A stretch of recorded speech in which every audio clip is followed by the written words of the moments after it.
Sintonizando más allá del crimen.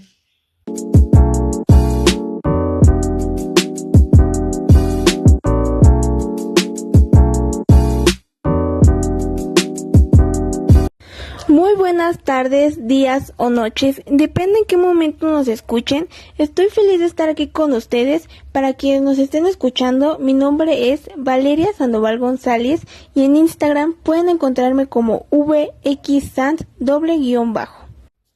Mucho gusto, Vale. Muy buen día a todos. Mi nombre es Mía Alessandra Ruiz Vadillo. Si gustan buscarme en Instagram, pueden encontrarme como Alesa_MYX. Y al igual que Val, estoy muy contenta de esta sesión. Hola a todos, buenas tardes Valimía y a todos los que nos sintonicen el día de hoy.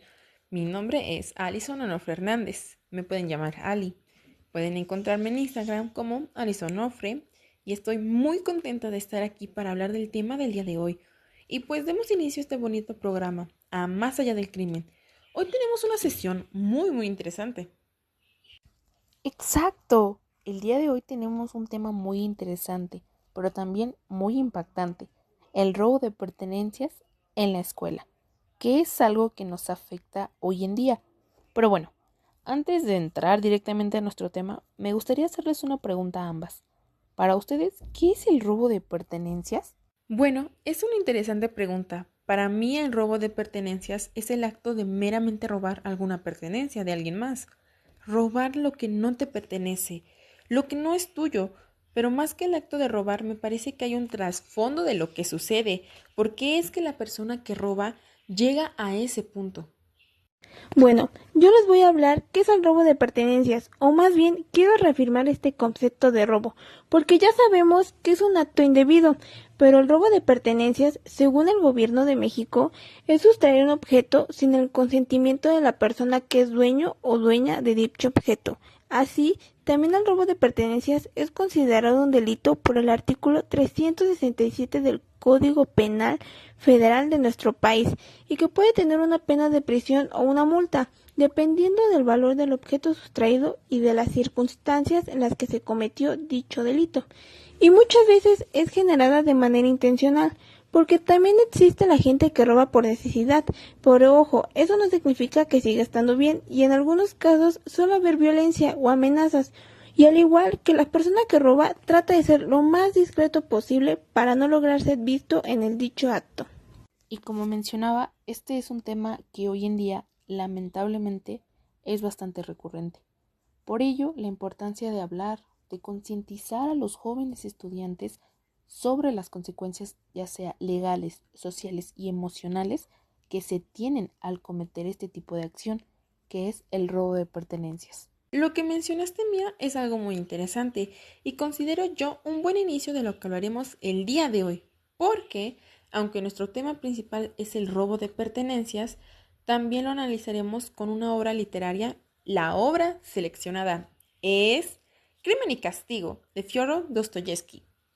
Pero bueno, ustedes como oyentes se estarán preguntando, ¿de qué trata Crimen y Castigo? ¿Quién es Fyodor Dostoyevsky? ¿Y por qué lo haremos el día de hoy de esta obra literaria? Muy buenas preguntas, ¿vale? Y yo se las responderé absolutamente todas. Para empezar, ¿de qué trata Crimen y Castigo? Es una novela escrita por Fyodor Dostoyevsky, publicada en 1866 en la revista literaria El Mensajero Ruso. En esta se cuenta el asesinato de una vieja prestamista a manos del estudiante Raskolnikov, el protagonista de la historia, y el remordimiento de conciencia que lo agobia después. Raskolnikov cree ser una especie de superhombre, pues se compara con Napoleón y busca justificar su accionar con argumentos racionales. Pero, después de cometer el asesinato, su mala conciencia lo arrastra poco a poco hacia una desesperación agobiante. Sonia, que sirve como aliada del protagonista, que es una prostituta virtuosa, lo convencerá finalmente de confesar su culpa y empezar una nueva vida, respetando así las reglas del realismo ruso. Dostoyevsky describe la miseria social que se vive en las calles de San Petersburgo. Y en cuanto al autor de la obra, fue uno de los principales escritores del Imperio ruso, cuya literatura explora la psicología humana en el complejo contexto político, social y espiritual de la sociedad rusa de la segunda mitad del siglo XIX. Las obras literarias de Dostoyevsky abordan diversos temas filosóficos y religiosos. Entonces, podemos entender que la obra de Crimen y Castigo suele ser una novela algo cruda. Sin embargo, esta narración sirve para analizar cómo puede ser el comportamiento de una persona al cometer un crimen. Por eso mismo es que el tema de robo de pertenencias lo analizaremos con esta obra. Súper concuerdo contigo en que la obra es algo cruda. Personalmente leí el libro y al entenderlo no fue una obra que me gustara. El cómo trata varios temas, el doble asesinato que hace, puesto que no solo mata a la anciana prestamista Aliona al golpearla con un hacha, sino también a la hermana Elizabeth por ser testigo de ese acto tan cruel. La culpa que siente y que lo atormenta, intentando que quizá llegues a sentir empatía hacia el personaje, como si lo que hizo no fuera un acto tan horrible, sus intentos de justificación a lo largo de la novela, todo eso me parece algo cruel. Por eso no me gustó la obra, aunque es mi opinión. No quiere decir que sea una obra mala. El hecho de que hayamos seleccionado esta obra no es algo por casualidad. De hecho, analizamos la situación actual que se vive respecto al robo. Un ejemplo para que me entiendan mejor es el robo de celulares que se ha presentado en nuestra escuela. Ha habido varios casos, pero los únicos de los que yo tengo conocimiento es de un compañero de nuestro salón que regresó de receso y su teléfono ya no se encontraba y ya no lo recuperó a pesar de que se hizo operación mochila dentro del salón. Y también de un alumno de segundo uno que al igual regresó de receso y su celular ya no se encontraba. Y pues debido a eso tomaron la prevención de cerrar las aulas durante el descanso y cuando los alumnos salen a alguna actividad en el patio. Y bueno, pues yo veo una relación con la obra cuando el protagonista no solo asesina a Leona, la anciana prestamista, sino que lo hace con la intención de robarle dinero y objetos de valor, y él justifica ese acto pensando que ese dinero podría usarse para ayudar a los demás y cumplir su propio destino superior, entre comillas, o sea, ve el robo como un medio para un fin supuestamente bueno. Y es justo por eso que me gustaría hacer una relación entre la novela Crimen y Castigo que mencioné del autor Fyodor Dostoyevsky con este tema, que es el robo de pertenencias. Y es que el protagonista de esta novela no ve su actuar más allá de sus propios intereses, ni piensa en las consecuencias de lo que su accionar le podría ocasionar, como regularmente los estudiantes hacen o piensan al cometer este tipo de delitos, puesto que su perspectiva y también la del protagonista de esta novela pueden o tienen el derecho de transgredir la ley para un bien mayor, o como bien decía Maquiavelo, el fin justifica los medios. En sociedades modernas, como lo es la nuestra, el robo de pertenencia suele asociarse con desigualdad económica y desesperación, pero por ejemplo, la novela nos hace reflexionar sobre el verdadero peso moral de estos actos. Dostoyevsky no solo muestra el impacto del robo en la víctima, sino también en el delincuente.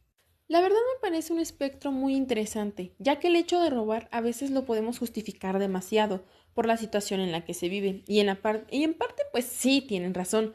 Por ejemplo, aquí hago mención en la canción Él no lo mató de El Araganis compañía, en donde se nos narra la situación de un joven que robó porque no tenía nada, hasta que en un momento de su atraco fue embestido por un policía que terminó con su vida. Él solo tenía 17 años, nuestra edad, y a él se le hizo fácil hacer eso, pero al final su vida se acabó y la misma canción menciona, él no lo mató, fue la misma sociedad y el medio en el que se desarrolló. Muchas veces las personas que cometen crímenes son por la necesidad, es por el contexto en el que crecen, en el que se desarrollan, que llegan a ese punto. Yo no justificaría sus acciones, está mal. Al final del día son opciones que realmente toman en cuenta y como dice la canción, se le hizo fácil. Sin embargo, como personas, como individuos, yo creo que hay que ser conscientes sobre lo que podemos y somos capaces de llegar a ser. Porque, como dice mi compañera Mía, no reflexionan sobre cómo sus acciones también afectan a otras personas y eso también es parte del problema. afectan a las personas que los rodean. Al final del día, si te roban un teléfono, no solo están robando lo que no tengan, porque les hace falta y porque no tienen de comer o porque quieren mantenerse. Lo que te roban a ti es el esfuerzo que tú conseguiste para hacer, no, que es el esfuerzo que tú hiciste para conseguir ese teléfono. Es todo ese proceso que conlleva para llegar a ese objeto. Creo que todos tenemos nuestras luchas, unas más difíciles que otras, pero cuando robas, no robas un material, robas el esfuerzo, pierdes tu empatía y rompes tu moral, dejas atrás tu dignidad. Y aunque se puede entender por qué puedes llegar a ese punto, nunca, pero nunca se va a justificar lo que haces. Creo que eso es también lo que pasa en la obra, porque al final del día, nuestro protagonista comete ese crimen, porque también la sociedad en la que se desarrolla, y como menciona, era una sociedad muy cruel, y su entorno lo lleva a actuar de esa manera. Pero como dice Mía, no es justificar lo que haces, es entenderlo y es buscar soluciones. Sí que tal vez este punto es muy sencillo simplemente ignorar este problema, pasarlo por alto. Sin embargo, como adolescentes sí nos afecta. Mía, ¿quisieras tú mencionar cómo relacionar todo lo que hablamos con la adolescencia? Se relaciona también con la adolescencia porque, aunque en la novela Raskolnikov no es un adolescente, muestra rasgos comunes en esta etapa de la vida: idealismo, lucha interna por definir su identidad y un deseo de desafiar las normas establecidas. Su robo y asesinato no son solo actos delictivos, sino una prueba de la propia teoría del personaje sobre el derecho de ciertas personas a transgredir las reglas. Todo este dilema moral es similar a lo que muchos adolescentes experimentan cuando intentan justificar acciones que saben que están mal, ya sea por presión social o por necesidad. En la adolescencia, el robo a veces ocurre no solo por razones económicas, sino también por emociones complejas. Por ejemplo, la sensación de injusticia, que claramente es algo que nuestro protagonista sentía. La novela muestra que, aunque razonemos e intentemos darle una explicación a un crimen, no va a eliminar sus consecuencias emocionales, algo que puede ser una lección importante para los jóvenes que creen que ciertas acciones pueden justificarse sin repercusiones. Otro punto clave en Crimen y Castigo es el camino hacia la redención, que conforme avanza la historia, podemos observar cómo la culpa de Raskolnikov lo consume hasta que finalmente acepta su castigo, lo que sugiere que enfrentar las consecuencias de los actos es fundamental para el crecimiento personal.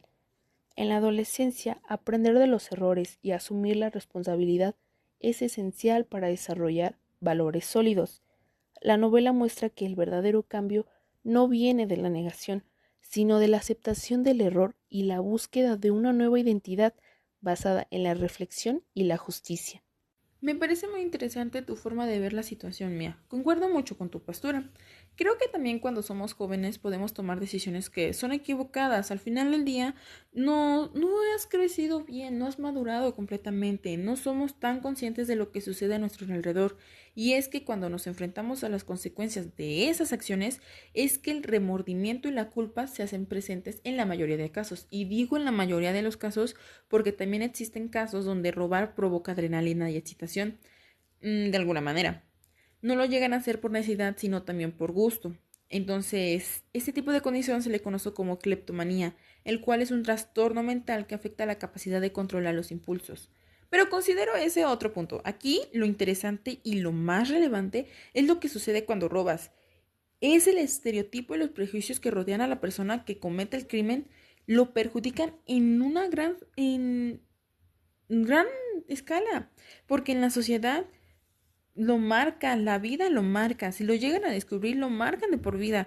Como se menciona en la novela, lo que sucede después de que cometió el crimen lo marca para siempre y puede devolver el objeto robado y librarse de esa condena si es que se aplica en un contexto más simple, pero no así todo eso tendrá el estereotipo de ratero. Yo quiero explicar que, por ejemplo, en la novela se puede relacionar con la adolescencia porque retrata el conflicto interno de un joven que busca encontrar su lugar en el mundo, cuestiona las normas sociales y se enfrenta a una fuerte crisis de identidad. Aunque no es un adolescente, representa muchas actitudes típicas de esta etapa: rebeldía, idealismo, búsqueda de sentido y necesidad de afirmarse como alguien especial, como muchos jóvenes, y experimenta confusión moral y se ve atraído por ideas radicales que lo llevan a cometer estos errores graves. El robo, por su parte, es el centro del conflicto en la obra. No se trata solo de tomar objetos ajenos, sino de una transgresión de los límites éticos y sociales del protagonista. Y el protagonista cree que puede robar y matar si su causa es superior. Sin embargo, la culpa lo consume y muestra que toda acción tiene un precio, enseñando una lección valiosa, la cual es que los actos incorrectos, incluso si parecen justificables, dejan huella profunda en la conciencia. Es decir, la obra nos refleja cómo las decisiones impulsivas, el orgullo y la desconexión con los valores pueden llevar a caminos oscuros, algo que puede resonar con los desafíos emocionales y morales que viven muchos adolescentes. También ofrece una esperanza. El cambio y la redención son posibles cuando uno se enfrenta con sinceridad a sus errores. Me parece que el hecho de creer que existe una redención es algo que deberíamos abordar, porque sí, es que sí puede existir, pero como mencioné antes, los estereotipos que existen después de realizar el crimen y cómo se enfrenta a esos y cómo convive en la sociedad es totalmente diferente. Como mencioné, o sea, tú puedes solucionar el problema que causaste, pero que después las personas ya no te mirarán de esa misma manera, van a tener ese estereotipo y con justa razón. Has cometido un error, es muy difícil, entonces debes de ser muy consciente, las personas deben de ser muy conscientes en las situaciones que se meten. Hemos tenido una plática muy interesante y al regresar, después de este corte, escucharemos nuestras conclusiones finales.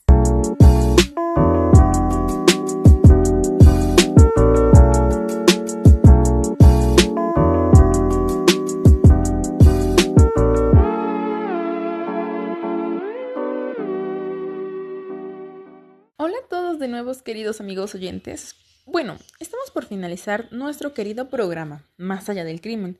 Y bueno, para concluir, quiero saber su opinión, hermosas compañeras. Díganme, ¿cuál es su conclusión general de todo esto? ¿Qué opinas, linda mía? ¿Y tú qué opinas, bonita Valeria? Bueno, yo quiero concluir diciendo que el robo de pertenencias, a pesar de las medidas que tomemos, puede reducir, pero también tiene que ver los valores y la poca ética de estas personas para cometer estos actos, porque están podridos en la mente, ya que el acto del robo que hemos presenciado en la escuela dudo mucho que haya sido cometido por una necesidad extrema de dinero o de hambre, y es más la ambición de estas personas o la satisfacción que les genera el haber robado algo que más allá de que sea una necesidad verdadera. Una opinión y conclusión muy acertada, diría yo, a la actualidad en la que vivimos. ¿Tú qué piensas?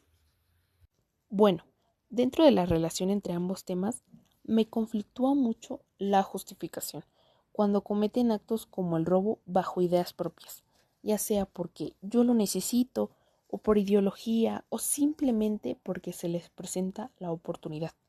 Y es algo que también el autor de la novela quiso mostrar al inicio. Y sinceramente, cuando lo leí, pensé que lograría empatizar con el protagonista. Pero eso de querer minimizar la verdadera gravedad de sus actos es lo que principalmente hace que se cometan este tipo de delitos.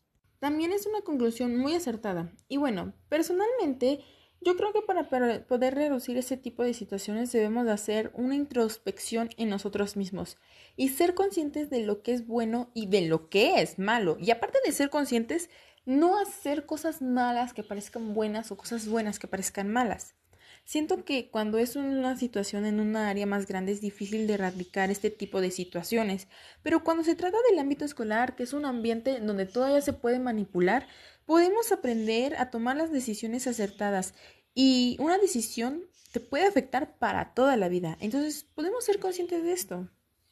Bueno, les damos una cordial despedida de nuestro podcast. Hasta aquí finaliza nuestra sesión, esta gran conversación, y espero que hayan disfrutado tanto de escucharla como nosotros de haberla grabado. Muchas gracias por habernos sintonizado. Esperamos que hayan disfrutado esta conversación. Yo soy Allison. Yo soy Valeria. Yo soy Mía. Y esto fue Más allá del crimen. Gracias por oírnos.